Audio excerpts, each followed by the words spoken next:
காட்டும்படித்தான் மனைய வல்லக்குரங்கு வளநாடா வல்லவனார் வெள்ளை குரல் பாவிரி இது குரல் வெண்பா.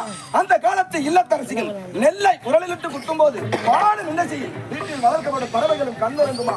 அப்பேற்பட்ட வளமையான வளமற்ற பாய்ந்தமிழ் நாடு நம் நாடு.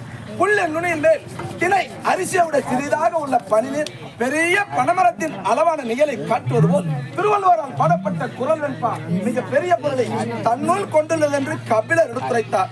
அப்பேற்பட்ட கபிலர் பிறந்த அந்த பூமியிலே ஓர் அங்கமாக விளங்கக்கூடியது இந்த சிற்றூர் கிராமம்.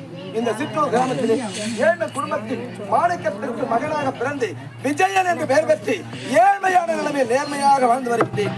நான் பிறந்தவுடனே என் தாய் இறந்து விட்டார்கள்.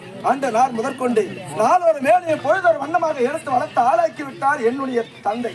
நானோ படித்தேன், பட்டங்களை பெற்று எங்கு சென்று வேலை கேட்டாலும் வேலை கிடைக்கல. வேலை கிடைக்காத காரணத்தால் என்னுடைய தந்தையை பிரிந்து வந்துவிட்டேன். அப்பா, எனக்கு வேலை கிடைத்த உடனே வந்து உங்களை அழைத்து செல்கின்றேன். அதுவரையில் வீட்டில் பத்திரமாக இருக்க வேண்டும் என்று விட்டுவிட்டு வந்துவிட்டேன். வந்து வெகு நாட்கள் ஆகிவிட்டது. எனக்கு வேலையும் கிடைக்கல, என் தந்தையை சென்று நான் பார்க்கவும் இல்லை.